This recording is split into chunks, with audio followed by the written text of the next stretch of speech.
आज हम बात करने वाले हैं दुनिया के अब तक के सबसे बड़े साम्राज्य की। जी हां, ब्रिटिश साम्राज्य। एक ऐसी ताकत जिसकी 400 साल की कहानी ने सचमुच पूरी दुनिया का नक्शा ही बदल कर रख दिया। तो चलिए इसके बनने से लेकर इसके बिखरने तक के इस पूरे सफर को समझते हैं। आपने ये कहावत तो जरूर सुनी होगी, एक ऐसा साम्राज्य जिस पर सूरज कभी नहीं डूबता। सुनने में ये किसी कहानी जैसा लगता है ना? पर ये कोई कहावत नहीं थी, ये सच था। ये एक हकीकत थी जो बताती थी कि ये साम्राज्य दुनिया के कोने-कोने में कितनी दूर तक फैला हुआ था। तो सवाल ये है कि ये कितना बड़ा था। जरा इस एक नंबर से अंदाजा लगाइए।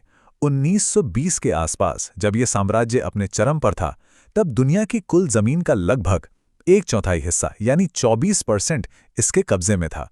सोचिए, इतिहास का सबसे बड़ा साम्राज्य जो करोड़ों लोगों और ना जाने कितनी अलग-अलग संस्कृतियों पर राज कर रहा था। तो आखिर इतना बड़ा साम्राज्य बना कैसे?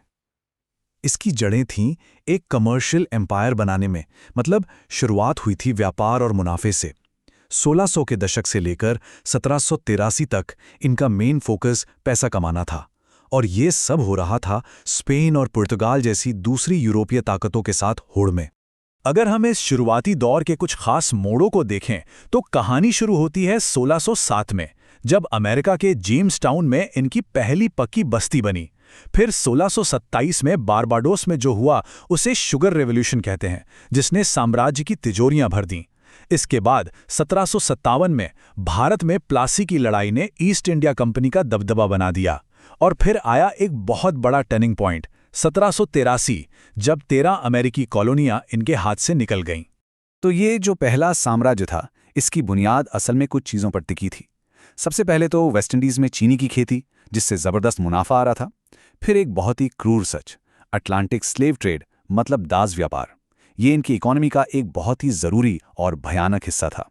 अंदाज़ा है कि करीब 35 लाख अफ्रीकी लोगों को ब्रिटिश जहाज़ों पर गुलाम बनाकर ले जाया गया। और हाँ, ईस्ट इंडिया कंपनी जैसी बड़ी बड़ी कंपनियों ने एशिया में इनके विस्तार का रास्ता साफ कर दिया था।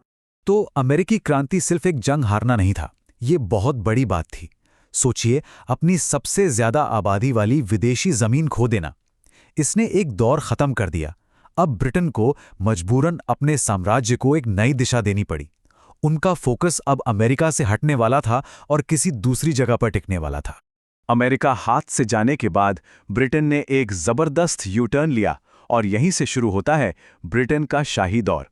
1783 से 1914 तक, खासकर नेपोलियन वाले फ्रांस को हराने के बाद, ब्रिटेन ने पूरी दुनिया पर एक ऐसा दबदबा बनाया जो पहले कभी किसी ने नहीं देखा था। अब खेल सिर्फ व्यापार का नहीं था, अब मकसद था पूरी दुनिया पर हुकूमत करना। और ये बदलाव बहुत साफ दिखता है। देखिए, जो पहला साम्राज्य था उसका पूरा ध्यान अमेरिका पर था और वो व्यापार से चल रहा था। लेकिन जो दूसरा साम्राज्य बना, उसका फोकस शिफ्ट हो गया एशिया, अफ्रीका और पैसिफिक पर। और इसको ताकत मिल रही थी इंडस्ट्रियल रेवोल्यूशन से। तो ये सिर्फ मुनाफे के लिए व्यापार से सीधे तौर पर जमीन पर कब्जा करके शासन करने की तरफ एक बहुत बड़ा बदलाव था।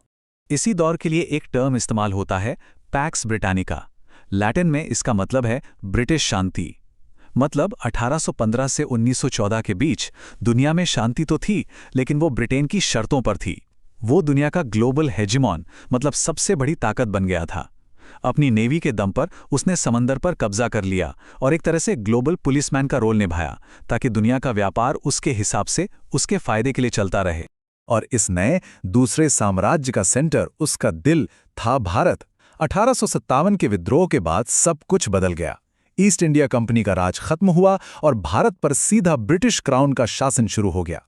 इसे ही ब्रिटिश राज कहा गया और भारत को ज्वेल इन द क्राउन यानी ताज का सबसे कीमती हीरा माना जाता था।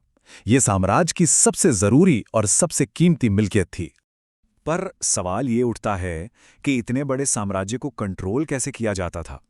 इसमें टेक्नोलॉजी ने बहुत बड़ा रोल निभाया। देखिए, स्टीम शिप से फौजी और सामान बहुत तेजी से एक जगह से दूसरी जगह पहुंच जाते थे। टेलीग्राफ ने तो कमाल ही कर दिया।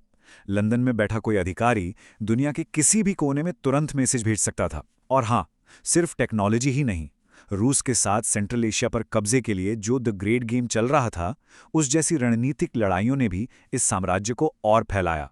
लेकिन कोई भी साम्राज्य हमेशा कायम नहीं रहता। 20वीं सदी की शुरुआत होते ही 2 वर्ल्ड वॉर हुए और इन जंगों ने इस साम्राज्य की नींव ही हिलाकर रख दी। मजे की बात यह है कि इन जंगों के बाद साम्राज्य का साइज तो और भी बड़ा हो गया, लेकिन इसकी ताकत को एक ऐसा गहरा जख्म लगा जो फिर कभी भर नहीं पाया। जंग तो जीत ली, पर इसकी कीमत बहुत बहुत भारी चुकानी पड़ी। दोनों वर्ल्ड वॉर ने ब्रिटेन के खजाने को खाली कर दिया, उसकी सेना को थका दिया और इंसानी जानों का भारी नुकसान हुआ। देश कर्ज में डूब गया, लाखों लोग मारे गए। अब इतने बड़े साम्राज्य को संभालना ब्रिटेन के बस की बात नहीं रही थी। ये बोझ उसकी ताकत से कहीं ज्यादा हो गया था। और फिर दूसरे वर्ल्ड वॉर में एक ऐसा मोड़ आया जिसने सब कुछ साफ कर दिया।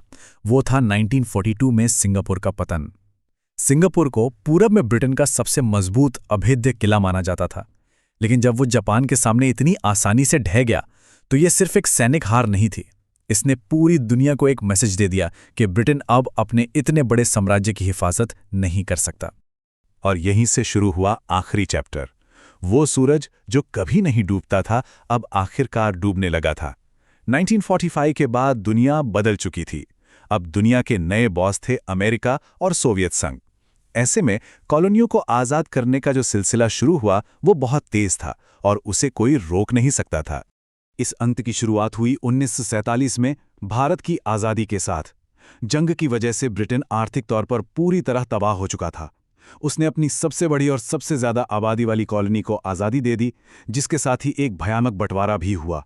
ये पूरी दुनिया के लिए एक साफ संकेत था कि ब्रिटिश राज अब खत्म होने वाला है। और अगर कोई शक बचा भी था तो 1956 के स्वेज क्राइसिस ने उसे भी खत्म कर दिया। हुआ ये कि जब मिस्र ने स्वेज नहर पर कब्जा कर लिया तो ब्रिटेन और फ्रांस ने मिलकर हमला कर दिया, लेकिन अमेरिका ने उनका साथ नहीं दिया, बल्कि उन पर पीछे हटने का दबाव बनाया। नतीजा, ब्रिटेन को शर्मिंदा होकर पीछे हटना पड़ा।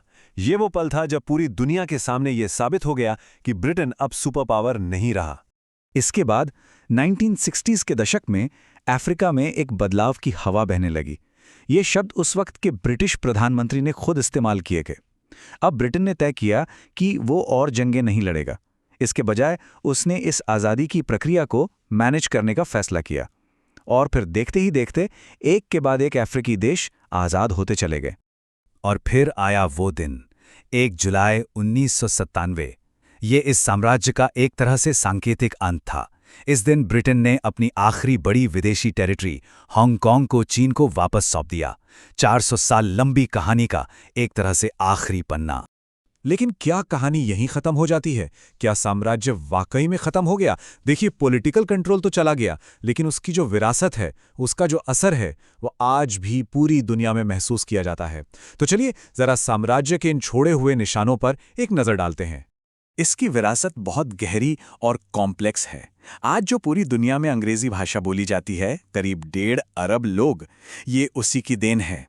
कई देशों का कानूनी और राजनीतिक सिस्टम, जैसे कॉमन लॉ या वेस्टमिंस्टर मॉडल वाला पार्लियामेंट, हमारे पसंदीदा खेल क्रिकेट, फुटबॉल, और हाँ, बड़े पैमाने पर जो लोग एक देश से दूसरे देश गए, उसने कई देशों का डेमोग्राफिक नक्शा ही बदल दिया।